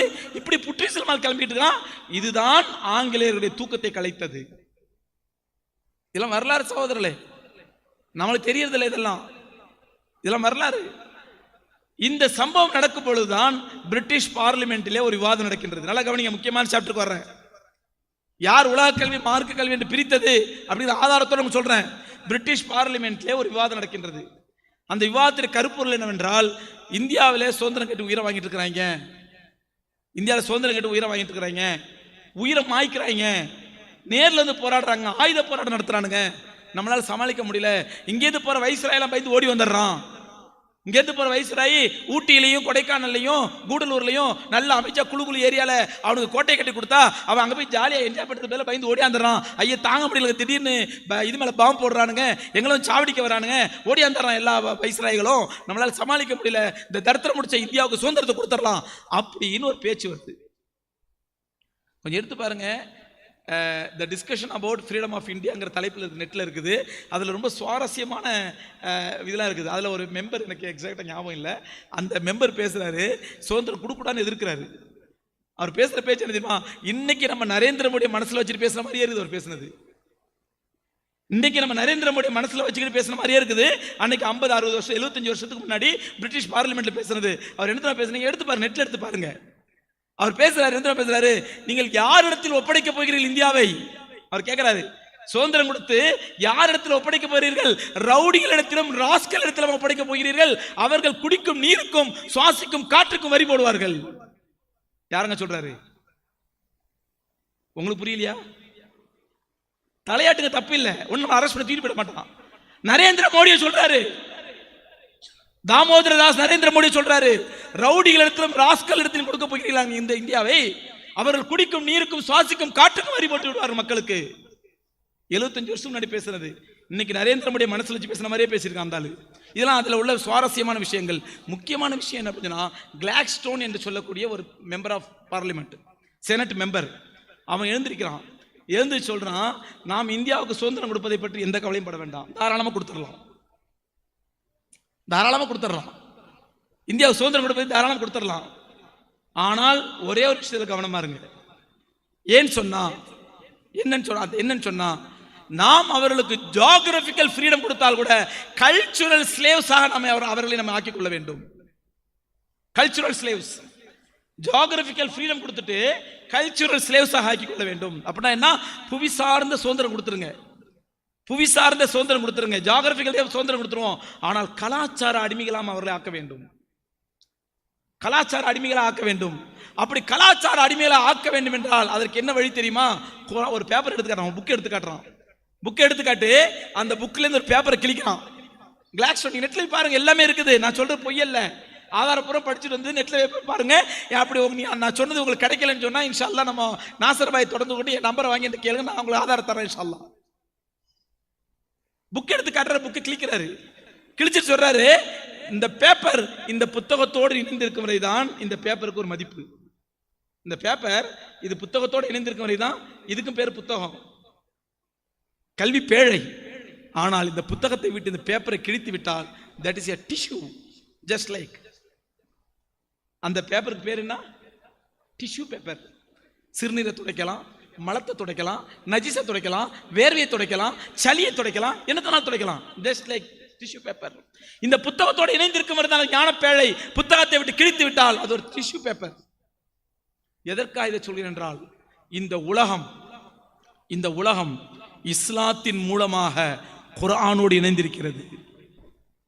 குர்ஆனோடு இணைந்திருக்கிறது. யார் பேசுறா? கிளாட்ஸ்டோன் என்று சொல்லக்கூடிய செனட் மெம்பர் பேசுறான். குர்ஆனோடு இணைந்திருக்கிறது. அந்த குர்ஆனிய கல்வியை இந்த உலகம் தன்னுடைய கல்வியாக ஏற்றுக்கொண்டிருக்கும் வரை நம்முடைய சாம்ராஜ்யத்தை எங்கேயும் கால் ஊன்ற முடியாது. அதற்கு உதாரணம் இந்தியா. இந்தியாவிலே சுதந்திர போராட்டத்தை முதன்முதலில் கையில் எடுத்தவர்கள் உலமாக்கள். திப்பு சுல்தான் ஷஹீத் ரஹ்மத்துல்லாஹி அலைஹி அவருடைய உஸ்தாத் காரி உபைதுல்லா. அங்க வடக்கே சிராஜு தௌலா ரஹ்மத்துல்லாஹி அலைஹி அவங்களுடைய உஸ்தாத் மௌலானா அலிமியான். அவர்கள் எல்லாம் உருவாக்கிதான் திப்பு சுல்தான் ஷஹீத் ரஹ்மத்துல்லாஹி அலைஹி தெற்கே அடிக்க ஆரம்பித்தார். சிராஜு தௌலா ரஹ்மத்துல்லாஹி அலைஹி வடக்கே அடிக்க ஆரம்பித்தார். இவர்கள் உருவாக்கிய போராட்டத்தை தான் இன்று இந்தியா முழுவதும் பரவி அதிகமாக உயிரை கொடுப்பது யார்? உலமாக்கள். அவர்கள் உலமாக்களை உயிரை கொடுக்கும்படி தூண்டுவது எது? அவர்கள் சார்ந்த குர்ஆன். وَمَا لَا تُقَاتِلُونَ فِي سَبِيلِ اللَّهِ وَالْمُسْتَضْعَفِينَ مِنَ الرِّجَالِ وَالنِّسَاءِ وَالْوِلْدَانِ الَّذِينَ يَقُولُونَ رَبَّنَا أَخْرِجْنَا مِنْ هَذِهِ الْقَرْيَةِ الظَّالِمِ أَهْلُهَا. அல்லாஹ் அக்பர். இது போன்ற குர்ஆன் வசனங்கள் அந்த உலமாக்களை போராட தூண்டுகின்றன. ஷஹாதத்தை தேட துடிக்கின்றன. அவர்கள் ஷஹீதாகின்றார்கள். அவங்கள பார்த்து இன்னும் 10 பேர் ஷஹீதாகிறாங்க. காரணம், இந்த முஸ்லிம் சமுதாயம் குர்ஆனோடு இணைந்திருக்கிறது. குர்ஆனிலிருந்தே தன்னுடைய கல்வியை எடுத்துக்கொள்கிறது. குர்ஆனிலிருந்து தன்னுடைய வழிகாட்டுதல் எடுத்துக்கொள்கிறது. குர்ஆனிலிருந்து தன்னுடைய வாழ்க்கை லைஃப் ஸ்டைலை எடுத்துக்கொள்கின்றது. இந்த உம்மத்தை குர்ஆனை விட்டு பிரித்து விட்டால் அது ஜஸ்ட் லைக் டிஷ்யூ பேப்பர். அதுக்கு என்ன பண்ணணும்? நம்முடைய கல்வி முறையை மாற்றணும். குர்ஆனிய கல்வி வேறு. குர்ஆன் என்பதோட வாழ்க்கைக்கு உதவாது. குர்ஆன் என்பது வாழ்வில் கொட்டுறதல்ல. குர்ஆன் என்பது லைஃபுக்கு வந்ததல்ல. நீ குர்ஆனை படிச்சு மறுமைக்கு சேர்த்துக்க, அமல் செஞ்சுக்க, தொழுதுக்க, வணங்கிக்க, நோன்பு வச்சுக்க, ஜகாத் கொடுத்துக்க, ஹஜ் செஞ்சுக்க, சதகா செஞ்சுக்க, தர்மம் செஞ்சுக்க, இதெல்லாம் ஆகிறதுக்கு. ஆனா வாழ்க்கை பொழப்புக்கு குர்ஆன் ஒத்து வராது. நவுதுபில்லா. உன்னுடைய வாழ்வாதாரத்திற்கு குர்ஆன் ஒத்து வராது என்ற பிரச்சாரத்தை மேற்கொண்டு வாழ்வாதாரத்திற்கு தேவையான கல்வியை வேறொரு கல்வியை நாம் கொடுக்க வேண்டும். நான் கிளாட்ஸ்டோனுங்கிறவன் சாதாரண ஒரு மெம்பர் நினைச்சேன். அப்புறம் தான் அவனுடைய வாழ்க்கை அவன் எப்படிப்பட்டவன் சொல்லி ஆராய்ச்சி பண்ணும்போது அவன் தெரியுது அவன் இலுமினாட்டியில் ஒருத்தன். இலுமினாட்டியிலே மூத்த உறுப்பினர்கள் ஒருத்தன். எவ்வளவு தெளிவாக ஆராய்ச்சி பண்ணியிருக்கான் பாருங்க. சோதனை ஆராய்ச்சி செய்ததல்ல, செனட் மன்றத்தில் பேசியதல்ல, அதை நடைமுறைப்படுத்தியதல்ல. அவன் என்ன நினைத்தான சகோதரர்களே, அல்லாஹ்வை சத்தியமா சொல்கின்றேன், அல்லாஹ் இந்த உலகத்தை பாதுகாப்பான, இந்த உம்மத்தை பாதுகாப்பான. அவன் என்ன திட்டமிட்டானோ அதை சாதித்து விட்டான். அதை சாதிச்சிட்டோம். நம்ம ஏமாந்துட்டோம். அவன் சொன்னா உலக மக்களுக்கு மத்தியில் முஸ்லீமத்தில் என்ன பிரச்சாரம் பண்ணுன்னா, இது குர்ஆனை படி, ஓது, நல்ல கிராத்தா ஓது, நல்ல மனப்பாடம் பண்ணு, நல்ல விலங்கு, நல்ல அமல் செய். எல்லாம் எதுக்கு? After death, here after, not for here. எல்லாம் மரணத்துக்கு பிறகு, மறுமைக்கு. இங்க உலகத்துக்கு வயிற்று பழப்புக்கு குர்ஆன் செட் ஆகாது. நீ அதை ஓரமாத்திக்கு வை. நீ குர்ஆனை ஓதி ஆஃபீஸ் ஆனா நீ 10,000 ரூபாய்க்கு தராவில போய் தொழுவப்ப, அவ்வளவுதான். ஒரு இவ்ஸுமாசா போனா ஒரு 15,000 சம்பளம் கொடுப்பாங்க. நீ ஆலிமானா உனக்கு என்ன பொழப்பு? ஒரு மதரசால போய் சிங்கி அடிச்சா 15,000 20,000 சம்பளம் தர மாட்டாங்க உனக்கு. ஆனா அதே நேரத்தில் நீ அந்த குர்ஆனை ஒதுக்கிட்டு உன்னுடைய வாழ்வியல் வைத்து பொழப்புக்கான கேள்வியை தேடுது. நீ பிஏ படி, எம்ஏ படி, எம்எட் படி, எம்எஸ்சி படி, ஐஏஎஸ் படி, ஐபிஎஸ் படி, யூபிஎஸ்சி கிளியர் பண்ணு, எம்பிபிஎஸ் படி, டாக்டர் படி, எம்ஏ படி. நீ உலகத்தில் எங்கேயோ போயிடலாம். ஒரு தகப்பனார் 2 பிள்ளைங்க. உங்களுக்கு விளங்குதுன்னு சொல்லுவோம். தகப்பனார் 2 பிள்ளை, ரெட்டை பிள்ளை 2ம். தகப்பனாருக்கு ஆசை 2ல் ஒரு பிள்ளையை ஆலிமாக்கணும்னு ஆசை. 2 பேர் டாப்பா படிக்கிறாங்க. 2 பேர் கிளாஸ் ஃபர்ஸ்ட். ரெட்டை பிறவி அறிவியல் ரெட்டையா இருக்கிறாங்க. 2 பேருமே கிளாஸ் ஃபர்ஸ்டா வர்றாங்க. ஒரு பையன் 2 பேர் +2 படிக்கிறாங்க. +2 2 பேருமே டாப்பு. ஒரு பையன் நீட் எழுதுனா டாக்டர் ஆயிட்டான். இன்னொரு பையன் கேட்கறாரு, என்னப்பா பண்ண போற? அத்தா உங்க ஆசை ஆலிமான்னு சொல்லி, உங்க ஆசைப்படி ஆலிமாகிற அத்தா. மரச ஒன்று சேர்த்துட்டாரு. அவன் நீட்டு படிச்சு டாக்டர் ஆனு 7 வருஷம் படிக்கிறான். 4 வருஷம் படிக்கிறான். அப்புறம் இன்டர்ன்ஷிப் அது இதுன்னு சொல்லி 7 வருஷம் ஆயிடுது. இவன் டாக்டர், இவன் ஆலிமான பையன். இவனும் 7 வருஷம் வந்துட்டு ஆலிமாயிட்டு வர்றான். நான் சொல்றேன், அல்லாஹ்வை சாட்சியா வைத்து உங்க மனசத்தோடு சொல்றேன், இங்க இருக்கக்கூடிய மக்களை கேட்கிறேன், அந்த 2 பையனை இந்த மேடையில் நிறுத்தி, இதிலே உங்களுடைய மகளை யாருக்கு மாப்பிள்ளையாக்க போகிறீர்கள் என்று கேட்டால் யாரை தேர்ந்தெடுப்பீங்க? சும்மா பேச்சுக்கு நான் ஆலிமத்தை தேர்ந்தெடுப்பேன். நானே சொல்ல மாட்டேன். உங்க மனசாட்சி படி சொல்லுங்க. ரெண்டும் இன்டெலிஜென்ட் பிள்ளைங்க, ரெண்டும் ஒரே தாப்பட பிறந்த பிள்ளைங்க, ரெண்டும் அகலாக்கான பிள்ளைங்க, ரெண்டும் தக்வா உள்ள பிள்ளைங்க, ரெண்டும் அல்லாஹ்வுடைய இபாதத்தான பிள்ளைங்க. இவன் டாக்டரா எம்பிபிஎஸ் முடிச்சுட்டு நீட் முடிச்சுட்டு வந்து நிக்கிறான், இவன் ஆலிமாயிட்டு வந்து நிக்கிறான். உங்களுடைய மகளை யாரு கொடுப்பீர்கள்? இதுதான் கிளாக்ஸோனுடைய வெற்றி. நான் சொன்ன பாருங்க, ஜெயிச்சிடான்னு சொன்ன பாருங்க, இதுதான் கிளாக்ஸோனுடைய வெற்றி. அன்னைக்கு பிரிட்டிஷ் பார்லிமெண்ட்ல பேசினான், இன்னைக்கு யதார்த்தமா பிராக்டிகலா ஜெயிச்சிட்டான். நடக்குதா இல்லையா? நானே வந்து நான் மற்றவங்க யாரும் சொல்ல விரும்பல, நான் என்னையும் உதாரணமாக்கிறேன். நானே ஒருத்தர் கூப்பிடுறேன், பாய் நீங்க இந்த பெண் மாப்பிள்ளை பார்க்குற புரோக்கர் தானே பாய் நீங்க? ஆமாங்க பாய், என் மகளுக்கு நல்ல ஒரு மாப்பிள்ளை பாருங்களேன், நல்ல இவாதான மாப்பிள்ளையா இருக்கணும், நல்ல மாப்பிள்ளை பாருங்க பாய் அப்படின்னு வர்றாரு. ஹசரத் ஒரு சூப்பர் மாப்பிள்ளை, நீங்க எதிர்பார்த்த மாதிரியே மாப்பிள்ளை, ஃபர்ஸ்ட் கிளாஸ் மாப்பிள்ளை. அதெல்லாம் இருக்கு, யார் சொல்லுங்க ஹசரத் மாப்பிள்ளை யாருன்னு சொல்லுங்க. அவனோட நவ்யத்தை சொல்லிடுறேன், மாப்பிள்ளை எப்படிப்பட்டவன்னு சொல்லிடுறேன். காலையில மாஷா அல்லாஹ் தஹஜ்ஜுதுக்கே பள்ளிக்கு போயிடுவான். 23 வயசு தான் வாலிப பையன், காலையில தஹஜ்ஜுதுக்கே பள்ளிக்கு போயிடுவான். பள்ளிக்கு போய் மோதினார் முழிக்காட்டா இவன் தான் ஃபஜ்ர் பாங்கே சொல்லுவான். மோதினார் எனக்கு அசந்து தூங்கிட்டாருன்னா இவன் தான் ஃபஜ்ர் பாங்கே சொல்லுவான். என்னைக்காவது இமாம் சாப் அசந்து தூங்கிட்டாருன்னா இவன் தான் இமாமத்தை செய்வான். அந்த மாதிரி மொஹல்லா பையன் நம்ம மொஹல்லா இருந்தாக்கா இமாம் ரொம்ப ராத்து, முத்தவளிங்க சண்டைக்கு வர மாட்டாங்க. ஏன் சார் ஃபஜ்ருக்கு வரல? இமாமுக்கும் தேவைகள் இருக்கும், ஆசைகள் இருக்கும், குளிப்பு இருக்கும், இதெல்லாம் இருக்கும், முன்ன பின்ன ஆகுமே, அதை பற்றிலாம் இல்லை. இப்போ கூட அதை சொல்லிக்கிட்டு இருந்தாங்க. 39 வருஷமா பள்ளியாசல இமாமா இருந்தவரான், 5:55 ஜமாத்துக்கு 5:52 வந்தாராம். அதுக்குள்ள மோதினார் போய் தொழு வச்சுட்டாராம். அன்னைக்கே மெமோ கொடுத்துட்டாங்களா, 3 நாள் சஸ்பெண்ட் அந்த இமாமுக்கு. 39 வருஷம் இமாமா இருந்தவருக்கு. கிளாக்ஸோனுடைய வெற்றி இதெல்லாம், கிளாக்ஸோனுடைய வெற்றி. அவன் சொன்னா பாருங்க, இந்த மார்க்கங்களையும் வைத்துக்கு பொழப்பு கொள்ளதான் அது உனக்கு. இன்னைக்கு நம்ம நிரூபிச்சுட்டு இருக்கோம். இன்னைக்கு நம்ம என்ன பண்ணுவான்? அந்த அந்த ஹசரத் அந்த பையன் தான் ஃபஜ்ர் தொழ வைப்பான். ஃபஜ்ர் தொழுதோட இல்லை, சுபு தொழுதுட்டு உட்காந்து மக்களெல்லாம் உட்கார வச்சு ஹதீஸ் வாசிப்பான், ரசூலோட ஹதீஸ் கற்றுக் கொடுப்பான். அப்புறம் சின்ன பிள்ளைங்களுக்கு குர்ஆன் ஓத கற்றுக் கொடுப்பான். மக்தப் நடத்துவான் அவனே. இமாமுக்கு சப்போர்ட்டா போய் உட்காரான், ஹசரத்துக்கு சப்போர்ட்டா போய் உட்காந்து அவனுக்கு குர்ஆன் கற்றுக் கொடுப்பான். ஒரு 9-10 மணி வரைக்கும் பள்ளியால தான் இருப்பான். இது வீட்டுக்கு வருவான்.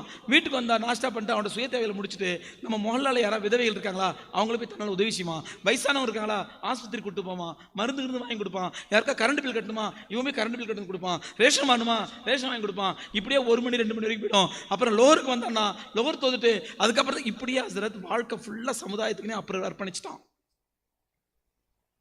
நல்ல பையன் ஹசரத், தக்வா உள்ள பையன், யாரை பத்தி புறம் பேச மாட்டான், யாரை பத்தி கீபத்து பேச மாட்டான், ஊர்பலா வம்பலாக்கெல்லாம் போக மாட்டான். அவன் உண்டு, சமுதாய சேவை உண்டு, தீன் உண்டு, இபாதத் உண்டு, தக்வா உண்டு, தஹாரத் உண்டு, துவா உண்டு, இப்படியே இருப்பான் ஹசரத். அருமையான பையன் ஹசரத் அப்படின்னு சொல்லி முடிச்சிட்டார். கவனிங்க கிளைமேக்ஸ். இப்ப நான் அவர்கிட்ட என்ன கேட்பேன்? நான் என்ன கேட்பேன், நீங்க பேச சொல்றீங்க. நான் என்ன கேட்பேன் அவர்கிட்ட? சொல்றலாம் கரெக்டு தாங்க. பையன் என்ன பண்றான்? என்ன சார் இவ்வளவு பண்றான்? காலையில தஹஜ்ஜுதுல இருந்து இஷா வரைக்கும் இவ்வளவு பண்றான் சொல்லிட்டேன். இப்ப பார்த்து பையன் என்ன பண்றான்னு கேக்குறீங்க? கேட்பமா இல்லையாங்க? பையன் என்ன பண்றான்? ஹசரத் இவ்வளவு பண்றான் சார், நான் கேக்குது வேற பண்றான், இந்த பண்றான். பையன் என்ன பண்றான்? ஏன்னா அந்த பையனோட தஹஜ்ஜுத், இபாதத்து, தொழுகை, தக்வா, சோஷியல் ஒர்க், சமூக சேவை, குர்ஆனிய இல்மு, ஞானம், அறிவு, இதெல்லாம் எனக்கு ஒரு பொருட்டல்ல. பையன் என்ன பண்றான்? ஏன் எனக்கே நம்பிக்கை இல்லை. இவ்வளவு ஒரு தக்வா உள்ள பையனுக்கு ரிஸ்க் கொடுக்கக்கூடிய அல்லாஹ் ரப்பல் ஆலமீன், சோறு கொடுக்கக்கூடிய அல்லாஹ் ரப்பல் ஆலமீன், இவனுக்கு என்னுடைய மகளை கட்டி கொடுத்தால் என் மகளை பட்டி போட்டு சாவடிச்சிருவான் அல்லாஹ். என் மகளை பட்டி போட்டு சாவடிச்சிருவானா? இவனுக்கு என் பெண்ணை கட்டி கொடுத்தால் என்னுடைய மகளுக்கும் இவனுடைய பரக்கத்தை அல்லாஹ் ரிஸ்க் தருவான் என்ற நம்பிக்கை இல்ல பாருங்க. இதுதான் கிளாக்ஸோனுடைய வெற்றி. இதுதான் கிளாக்ஸோனுடைய வெற்றி. 2 நாள் கழிச்சு அடுத்த மாப்பிளை கொண்டு வராரு. இன்னும் முடியல கதை, இருங்க. 2 நாள் கழிச்சு அடுத்த மாப்பிளை கொண்டு வர, இன்னொரு மாப்பிளை. இப்ப எப்படி கேட்பேன் சொல்லுங்க? ஏற்கனவே கொண்டு வந்த மாப்பிளை அவ்வளவு விருப்பம் எனக்கு. நான் ஆலிம்சா பெரிய தக்குவா இருக்குன்னு எதிர்பார்க்கிறேன், இபாதத்தை எதிர்பார்க்கிறேன். ஆனா இந்த மாதிரி பையன் எனக்கு பிடிக்காது. அடுத்த மாப்பிளை கொண்டு வராரு. ஹசரத் இன்னொரு மாப்பிளை சொல்லுங்க. ஹசரத் அந்த மாப்பிளை அமெரிக்காலயா? ஏன் முதல்ல சொல்லுங்க மாப்பிளைய, அந்த மாப்பிளை முதல்ல இப்படி வேற யாரும் பிடிச்சிருப்பாயா? அது மட்டும் இல்ல, ஒரு நாளைக்கு $1000 சம்பாத்தியம். $1000 எவ்வளவு தெரியுமா? இன்னைக்கு கிட்டத்தட்ட 1 லட்சம் ரூபா. கிட்டத்தட்ட 92 ரூபாய் 93 ரூபா நினைக்கிறேன். 1 லட்சம் ரூபா, $1000 சம்பாதிக்கிறான். மாசத்துக்கு 30 லட்சமா? மாசத்துக்கு 30 லட்சமா? ஏன் அந்த மாப்பிள்ளை முதல்ல அது சொல்ல இல்லை சார், எல்லாம் ஓகே தான், உங்களுக்கு சொல்லிக்க அவசரப்படாதீங்க. அதில் ஒரு சின்ன சிக்கல். என்னையா சிக்கல்? பையன் அமெரிக்காவில் கார்பரேஷனில் கக்கூஸ் கழுவான். ஆனால் வெள்ளக்காரன் கக்கூஸ் நல்லா கழுவிட்டு போகலாம். அந்த மாப்பிள்ளை பாரியா? வெள்ளக்காரன் மாதிரி மலமா சங்கனாது, வெள்ளக்காரன் கக்கூஸ் தானே கழுவிட்டு போடும். முதல்ல அந்த மாப்பிள்ளை பாரு. ஓகே சார், ஓகே, முதல்ல அந்த மாப்பிள்ளை பாரு. இல்லை, அதில் இன்னொரு சின்ன சிக்கல். என்னையா? பையனுக்கு கொஞ்சம் அப்படி தண்ணி அடிக்கிறப்ப, ஆனா அமெரிக்கால எவையா சுத்தமா இருந்தான், இங்க வந்து அதெல்லாம் சரி பண்ணலாம். முதல்ல அந்த மாப்பிள்ளை பாரு. இல்ல கொஞ்சம் பொண்ணுங்க சகவாசம், அதெல்லாம் மா திருத்திப்பாயா, இதே சொல்லிட்டு இருக்காது. முதல்ல மாப்பிள்ளை பாரு. நடக்குமா இல்லையாங்க சொல்லுங்க. நான் கதை சொல்றேனா, கற்பனை உலகத்துல மிதக்கிறேனா? நான் சகோதரர்களை, நீங்களாம் தக்குவாதாரி அவுளியாக்களா இருப்பீங்க, கூடலூர்காரங்களாம். என்னுடைய மனநிலை அப்படித்தான். என்னுடைய மனநிலை அப்படித்தான். பணம் என்று வந்து விட்டால் அங்க எல்லாத்திலையும் காம்ப்ரமைஸ். ஒழுக்கம் இல்லையா? காம்ப்ரமைஸ். தக்குவா இல்லையா? காம்ப்ரமைஸ். கேவலமான தொழிலா? காம்ப்ரமைஸ். ஏன் எது இருந்தா போதும்? இதுதான் கிளாக்ஸ்டோனுடைய வெற்றி. இதுதான் கிளாக்ஸ்டோனுடைய வெற்றி. அந்த வெற்றியினுடைய ஒரு முகம் தான் இன்னைக்கு நாம் என்ன சொல்றோம், நல்ல ஸ்கூல் ஹசரத், ஃபர்ஸ்ட் கிளாஸ் ஸ்கூலு, நல்ல அருமையான கான்வென்ட்டு, அவன்கிட்ட படித்த முறை பெரிய ஆளாயிடுறான். அதனால என்ன பண்றேன், அந்த ஸ்கூல் வாசல்ல எல்கேஜியில் படிக்கிறதுக்கு, எல்கேஜியில் சேர்க்கறதுக்கு காலையில் 10 மணிக்கு ஸ்கூலுக்கு திறப்பான், நைட்டு 10 மணிக்கே ஒரு அட்டையை விரிச்சு படுத்து கிடக்கிறேன் கொசுக்கடியில். கூடலூர்ல அப்படிலாம் இருக்க நல்ல மக்கள். மெட்ராஸ்ல இந்த தரித்திரமா நடக்குது. மெட்ராஸ் கொசுக்கு கொசு விரிச்சு கொசு வலையோட போய் படுக்கிறான், கொசு வலை எடுத்துட்டு போயிடறான். பெரிய பணக்காரன் கோடீஸ்வரன் கொசு வலையோட என்ன பண்றான், போய் ஒரு அட்டையை விரிச்சு அதுல கொசு வலையை படுக்க வச்சிடறான். இப்போ என்ன பண்ணிடுறான், அவன் போய் படுக்கிறது இல்லை, டிரைவர் அனுப்பிடுறான். கூட 2000 ரூபா கொடுத்து நீ படுறா, காலை 10 மணிக்கு நான் வர்றேன். எதுக்கு? அப்ளிகேஷன் வாங்குறதுக்கு. காரணம் என்ன? இந்த உலக மோகம் சகோதரர்களே, உலக மோகம். எம்பெருமானா ஸல்லல்லாஹு அலைஹி சொன்னாங்களே, ஒரு காலம் வரும், யூஷிக்கு நாஸ், ஒரு காலம் வரும், அந்த காலத்தில் எதிரிகள் பசித்தவர்கள் உணவு தட்டை நோக்கி பாய்வதை போன்று உங்கள் மீது பாய்வார்கள். நீங்க அதிகமா இருப்பீங்க. அன்து ஜுசாவுன் ஜுசாலி செயல் ரசூலுல்லாஹ் சொல்றாங்க. அன்து ஜுசாவுன் ஜுசாலி செயல், வெள்ளத்தில் புரண்டு வரக்கூடிய குப்பைகளை போன்று அதிகமா இருப்பீங்க, எக்கச்சக்கமா இருப்பீங்க. ஆனா உங்களை போட்டு அடிப்பான். எங்க பார்த்தாலும் உங்களை போட்டு அடிப்பான். பலஸ்தீன்ல உங்களை தான் அடிப்பான், காசால உங்களை தான் அடிப்பான், ஈரான்ல உங்களை தான் அடிப்பான், சிரியால உங்களை தான் அடிப்பான், ஆப்கானிஸ்தான்ல உங்களை தான் அடிப்பான். எல்லா இடத்துலையும் அடி வாங்குவீங்க. காரணம் என்ன? எதிரியுடைய உள்ளத்திலிருந்து உங்களை பற்றிய அச்சம் போய்விடும். உங்களை பற்றிய அச்சமோ, உங்களை பற்றிய அக்கறை எதிரி உள்ளத்தில் போய்விடும். உங்களுடைய உள்ளங்களிலே எதுகுலு ஃபீ குலூபிக்குமுல் வஹன், உங்களுடைய உள்ளங்களிலே வஹன் நுழைந்து விடும். சஹாபாக்கள் அது வரைக்கும் வஹன்கிற வார்த்தை கேள்விப்பட்டதே இல்லை. ஒமல் வஹன் யா ரசூலல்லாஹ், யா ரசூலல்லாஹ் வஹன் என்றால் என்ன? ரசூலுல்லாஹ் சொன்னாங்க, ஹுப்பு துன்யா வ கராஹியத்துல் மௌத், உலகத்தின் மோகம், மரணத்தின் மீது வெறுப்பு. அந்த உலகத்தின் மோகம்தான் அந்த கிளாக்ஸ்டோனுடைய வெற்றி நம்முடைய உள்ளங்களிலே நீக்கமர நிறைந்து விட்டது. யார் உள்ளத்திலும் உலகத்திலே ஆசை இல்லாம இல்லை. உலகத்திலே ஆசைங்கிறது இப்படி ஹவா பிடிச்சி அழைப்பதல்ல.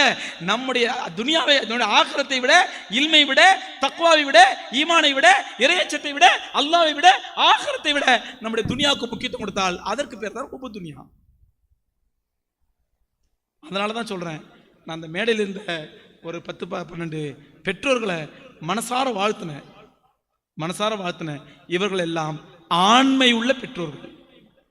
இவங்க நினைச்சா தான் பிள்ளைகளை ஏதாவது நல்ல ஸ்கூல்ல படிக்க வச்சு நான் ஐஏஎஸ் ஆக்க போறேன், ஐபிஎஸ் ஆக்க போறேன், இன்ஜினியர் ஆக்க போறேன், டாக்டர் ஆக்க போறேன் நினைச்சிக்கலாம். ஆனால் என்னுடைய பிள்ளைக்கு முதல்ல மார்க்க கல்வி கிடைக்கட்டும், அவன் முதல்ல ஹாஃபில் ஆகட்டும் என்று ஹாஃபிலாவும் ஆலிமாவும் ஆக்கியிருக்கிறாங்களே, பெற்றோர்களை மனதார வாழ்த்துகின்றேன். அல்லாஹ் உங்களை கபூல் செய்வானாக, உங்களுடைய பிள்ளைகளை கபூல் செய்வானாக, உங்களுடைய ஆசிரியர் பெருமக்களை கபூல் செய்வானாக, இந்த கிஃப்ட் அகாடமியினுடைய நிர்வாகிகளை கபூல் செய்வானாக. எல்லா மக்களுக்கும் இது போன்ற நசீபை தந்தருள்வானாக. இது போன்ற மதரசாக்கள் எல்லா இடங்களும் உருவாக்கப்பட வேண்டும். இது போன்ற மதரசாக்கள். அதனால தான் இன்னைக்கு பெரும்பாலான மதரசாக்கள் இன்னைக்கு நவீன உலகத்துக்கு ஏற்ற மாதிரி உலமாக்களுக்கு அவருடைய ஆடையை மாற்றவில்லை. கோட் சுட்டு போடல, ஷேவ் பண்ணல, தலை கிராப் வச்சுக்கல. அதே இஸ்லாமிய கோலத்தோடு, அதே ஈமானிய கோலத்தோடு, அதே கண்மணி நாயகம் ஸல்லல்லாஹு அலைஹி சுன்னத்தான கோலத்தோடு அங்கு இங்கிலீஷ் பேசுகிறார்கள், மலையாளம் பேசுகிறார்கள், உருது பேசுகிறார்கள். பன்மொழி புலமையோடு உருவாகல் என்றால் இவர்கள் தான் உலமாக்கள். எங்க மதரசால மாணவர்களுக்காண்டி பசுமாடு வாங்கணும். மாணவர் பாலுக்காக வேண்டி, இந்த பாக்கெட் பால்லாம் வேண்டாம், அதெல்லாம் விஷம், பிள்ளைங்க பசுமாட்டு பால் கொடுக்கலாம்னு சொல்லி பசுமாடு வாங்கணும். அந்த அதில் ஒரு மாடு யார் பேச்சும் கேட்க மாட்டேங்குது, யார்கிட்ட போனாலும் ஒதுக்குது. அப்போ நான் மாணவர்கள்ட்ட சொன்னேன், இந்தப்பா பால் கறக்கிறதுக்கு ஆள் தேடி அலைய முடியலப்பா, நீங்கள் கற்றுக்குங்க அப்படின்னேன். உஸ்தாமர்ன்றாங்க. உஸ்தாமர்கிட்ட நீங்களும் கற்றுங்க ஹசரத்துன்னு. அப்போ கேட்டாங்க, என்ன ஹசரத் எங்களை போய் பால் கறக்க சொல்கிறீங்க? ஆலிம் சகலகலா வல்லவனாக இருக்கணும். எந்த துறை எடுத்தாலும் ஆலிமாத அதான் ரசூலுல்லாஹ்வுடைய உண்மையான வாரிசு. நான் வேணா கறக்கட்டான்னு சொல்லி அன்னையிலே நான் கறக்க போட கிட்ட போனா அது எந்த தப்பும் என்ன எட்டு வதைக்கிறது இல்லை. ஏன்னா கண்மணி நாயகம் ஸல்லல்லாஹு அலைஹி ஹதீஸ் இருக்குது, அபூதாவுல வந்து பிரபலமான ஹதீஸ். ரசூலுல்லாஹி ஸல்லல்லாஹு அலைஹி வஸல்லம் ஒது செஞ்சுட்டு பள்ளிவாசலுக்கு தொழுவ போறாங்க. ஒது செஞ்சுட்டு பள்ளிவாசலுக்கு தொழுவ போறாங்க. தொழ போகும்போது வழியில ஒருத்தர் ஒரு கசாயி, ஒரு கசாப்பு கிடக்காரு, ஆட்டை அறுத்துட்டாரு, தொங்க விட்டாரு, உரிக்க தெரியாம உரிச்சிக்கிட்டு இருக்காரு. அவர் இழுக்கிறாரு, அது வரமாட்டேங்குது. தோல் எல்லாத்துக்கும் உரிக்க தெரியாதுங்க, எல்லாருனாலும் உரிக்க முடியாது. அதுக்கும் ஒரு கலை, அது ஒரு கலை. உரிக்க தெரியாம உரிச்சிட்டு இருக்காரு. நபி ஸல்லல்லாஹு அலைஹி வஸல்லம் தொழுவ போறாங்க, ஒது செஞ்சு தொழுவ போறாங்க. தங்களுடைய ஜுப்பா கையை தூக்குனாங்க. தூக்கிட்டு இங்க வாப்பா ஃபுலான் தால், இங்க வா, இப்படி உரிக்கணும் அப்படின்னு தங்களுடைய கையை மடக்கிக்கிட்டு அந்த தோலுக்குள்ள இறைச்சி உள்ள கையை விட்டு ரசூலுல்லாஹி ஸல்லல்லாஹு உரிச்சு காட்டினாங்க அப்படின்னு ஹதீஸை போட்டுட்டு அபூதாவுத் ரஹ்மத்துல்லாஹி அலைஹி இந்த ஹதீஸை எது கொண்டு வராங்கன்னு சொன்னா, பச்சை இறைச்சியை ஒதுவோட பச்சை இறைச்சியை தொட்டால் ஒது முடியாது. எவ்வளவு பெரிய பாடம் பாருங்க, அதுல எவ்வளவு பெரிய படிப்பினை பாருங்க. பெருமானார் ஸல்லல்லாஹு அலைஹி அல்லாஹ்வுடைய தூதராக மட்டுமல்ல, ஒரு கசாயியாகவும் இருந்தாங்க. அங்க ஒரு கசாப்பு கடைக்காரனுக்கு ஆட்டு தோலை உரிக்க தெரியும் போது ரசூலுல்லாஹ் உரிச்சு காட்டினாங்க. இதுதான் நபிமாருடைய வாரிசு, இதுதான் நபிமாருடைய வாரிசு. பால் கறக்க தெரியல, நவர்பா நான் கறக்கிறேன், பாலை கறந்து காட்டணும். ஒரு ஆலிம் ஆட்டோ ஓட்ட தெரியல, ஒரு ஆலிம் ஓட்டி காட்டணும், ஆட்டோ ஓட்டி காட்டணும். ஒரு ஆலிமுக்கு டிரைவிங் தெரியணும், அவனுக்கு ஸ்கூட்டர் ஓட்ட தெரியணும், கார் ஓட்ட தெரியணும், எல்லா கலையும் கற்றிருக்க வேண்டும். அவர்தான் ரசூலுல்லாஹ்வுடைய வாரிசு.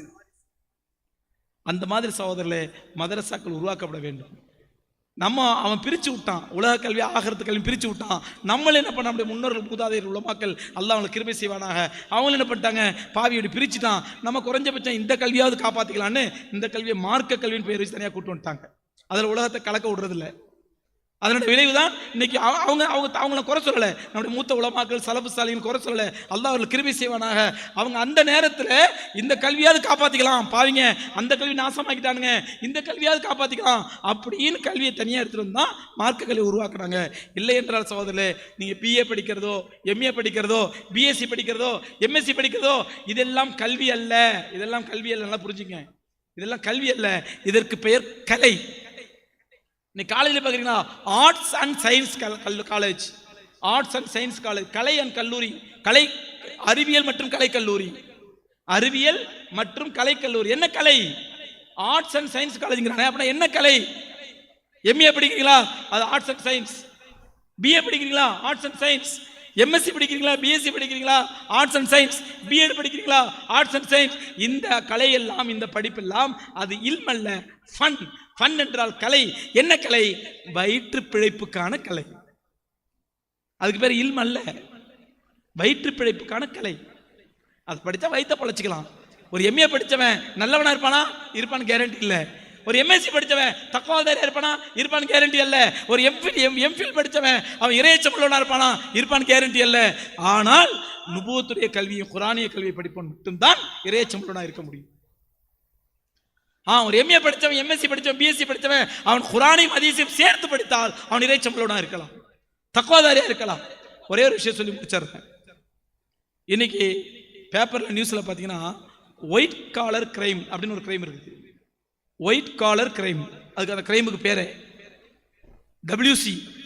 WCCன்னு சொல்லுவாங்க. ஒயிட் காலர் கிரைம் அப்படின்னா என்ன அப்படின்னா, ஒரு காலத்தில் இருக்கும், உங்கள் வீட்டில் திருடு போயிடுச்சுன்னு வச்சுங்களேன். திருடு போச்சு நம்ம என்ன பண்ணுவோம், நேராக போலீஸ் ஸ்டேஷனில் போய் கம்ப்ளைண்ட் பண்ணுவோம். முடிச்சிடறேங்க, கடைசி சொல்லி முடிச்சிடறேன்.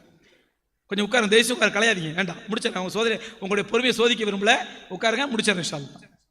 எனக்கு என்னுடைய பழகினோம், ஒரு ஆள் எழுச்சா கூட எனக்கு பயன் ஓடாது.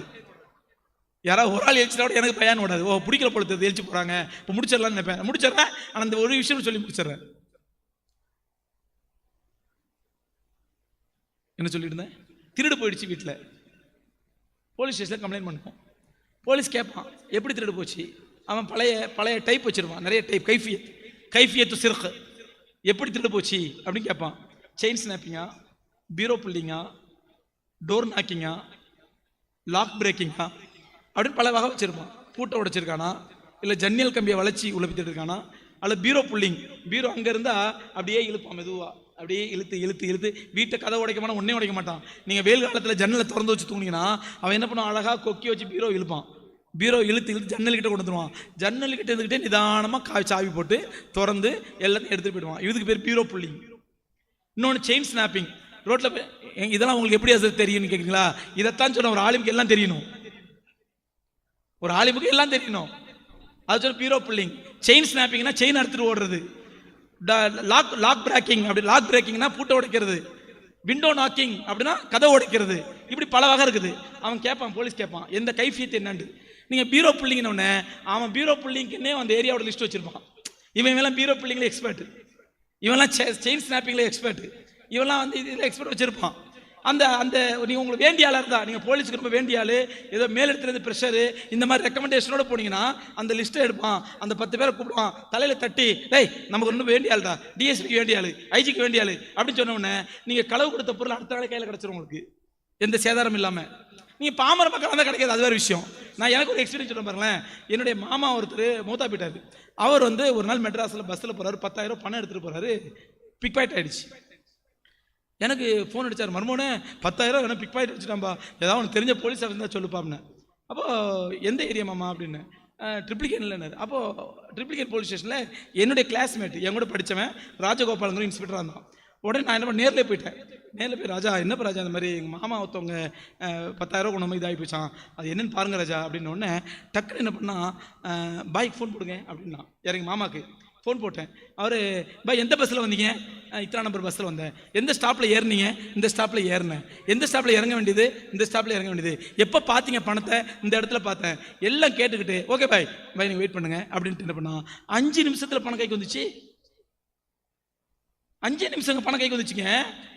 அப்போ போலீஸுக்கு தெரியும் எந்த ஸ்டாப்பில் எந்த பிக் பாக்கெட்காரங்க, எவனுக்கு ரூட்டு, எவனோட ஏரியா எல்லாம் தெரியும். அந்த பாக்கெட்டில் அந்த ஏரியாவில் அந்த பிக் பாக்கெட் ஃபோன் பண்ணி, யார்கிட்ட கை வச்சிருக்கேன், எனக்கு வேண்டிய ஃப்ரெண்ட் பணத்தை கொண்டாடா அப்படி வாங்கி 5-10 நிமிஷத்தில் பணத்தை கையில் கொடுத்துட்டான். எங்கள் மாமா புலம்புறவர் அங்கேருந்து ஸ்டேஷனோட வரல, அதில் பணம் என் கைக்கு வந்துருச்சு.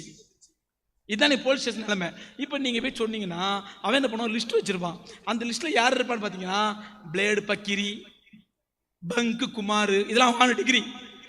பிளேடு பக்கிரி, பங்கு குமார், கிருதா கிருஷ்ணசாமி, அதில் 2 பேர் பட்டாக்கத்தி பயில்வான் ஒருத்தருப்பான், பட்டாக்கத்தி பாஸ்கர்னு ஒருத்தருப்பான். அதில் 2 பேர் அல்லா பிச்சன், அவர் 2 பேர் இருப்பான். நம்மளுக்கு கோட்டா வேணும்ல, அதில் நம்ம ஆளுங்களுக்கு கோட்டா வேணும்ல, அதில் 2 பேர் அல்லா பிச்சன், அவர் 2 பேர் இருப்பான். ஒவ்வொரு லிஸ்ட்டு வச்சிருப்பான்.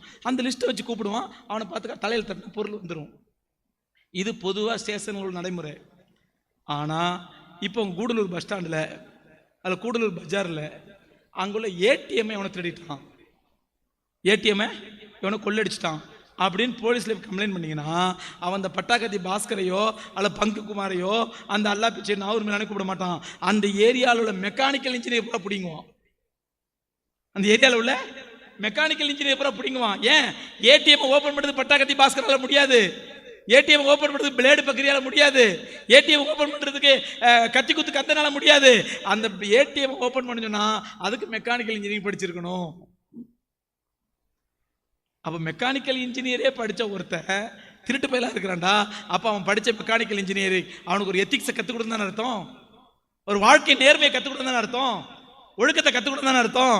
அது நீங்கள் அவ்வளோ தூரம் போறீங்க. இன்னைக்கு நம்ம உலகத்திலேயே ஊழல் லஞ்சத்தில் மிகைச்ச நாடு எந்த நாடுங்க? ஊழல் மிகைச்ச எந்த நாடு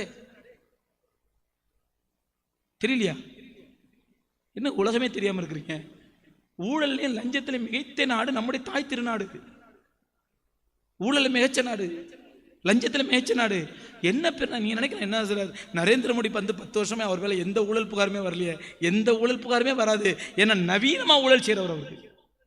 இது சாதாரண மன்மோகன் சிங் மாதிரியோ, இந்திரா காந்தி மாதிரியோ, ராஜீவ் காந்தி மாதிரியோ, நரசிம்ம ராவ் மாதிரியோ ஆட்சியாளர் அல்ல. இவர் ஒரு இலும் நாட்டினுடைய ட்ரெயின்டு. இவர் ஊழலே செய்ய மாட்டார், லஞ்சமே வாங்க மாட்டார், இவர் மேல எந்த கம்ப்ளைண்ட்டுமே வராது. இவர் என்ன பண்ணுவாரு, நாட்டையே எழுதி வச்சுருவார். யாருக்கு? அதானிக்கும் அம்பானிக்கும் எழுதி வச்சுட்டு அதில் வரது எனக்கு தகப்பான்னு வாங்கிப்பாரு. அன்னைக்கு சொன்னாரு, ஹசரத் ஏர் இந்தியா வித்துட்டான், ஹசரத் ஏர் இந்தியா வித்து. அட என்ன ஏர் இந்தியா, ஆல் இந்தியா வித்துட்டு இருக்கான் அவன். நீ ஏர் இந்தியா பத்தி கவலைப்படுற?